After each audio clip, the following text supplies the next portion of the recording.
Good morning, everyone. Trevor Thompson, TNT Pressure Cleaning, dynamite service with explosive results. So we are at a house today, and before I hook up the residential water supply to my machine, I make sure that I don't leave this open end on the ground because you can get lizards, frogs, any kind of little thing in there. Once they crawl in there, then you hook it up to your machine and you end up with a critter in your filter. It's not that hard to remove, but it's a pain in the butt. You have to stop. So if we turn around, this will be the house today. You can see the ladder that I've put up alongside the gutter. What I'm going to do is get up there and blow out the gutters because I'm here to do a house wash and paver restoration. We're going to do some sidewalk cleaning.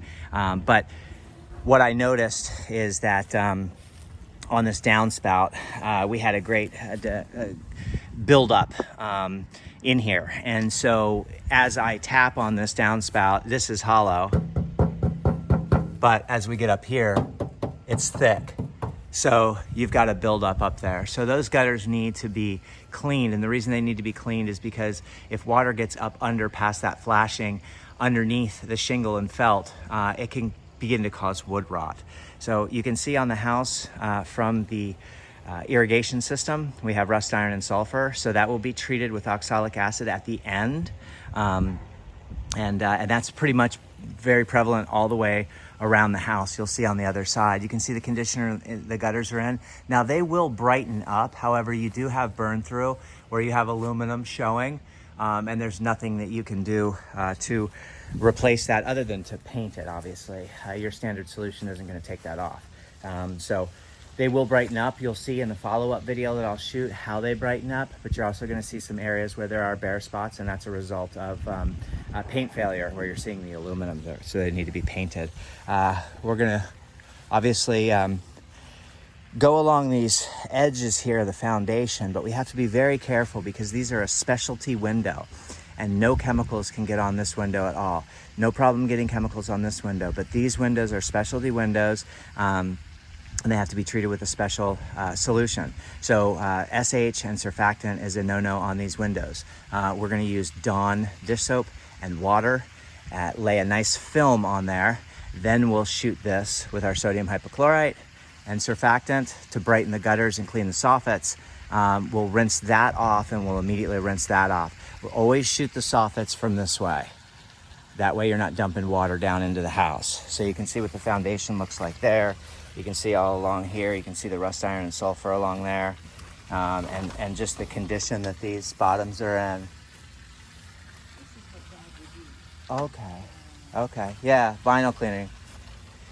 So they're vinyl. Excuse me about that, I was just talking with the homeowner. We're gonna brighten up all these. What we'll do is we'll put a hot solution in a pump up sprayer and lay that on there and let that set.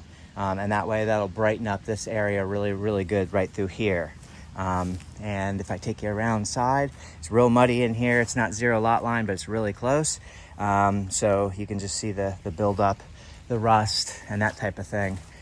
So once again, some oxalic acid on these after you finish will make things look really, really nice. And get those gutters nice and brightened up. You can just see, how dirty the soffits are and how, the gutters need to be treated. There's some things that you want to pull away from the wall. And just make things look pretty. Nice hot mix on here. Keep that grass wet so you don't burn that grass up.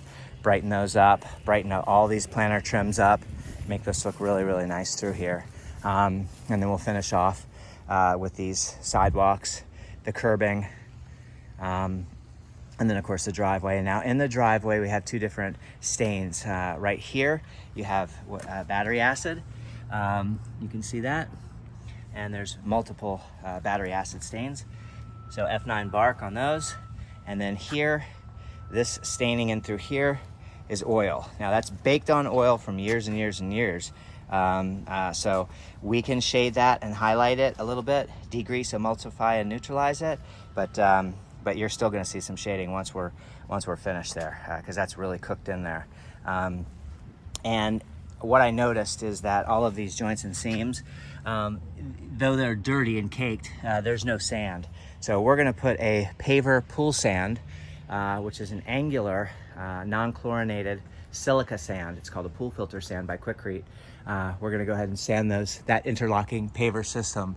And then we're gonna get all the dirt and debris off of here, as you can see.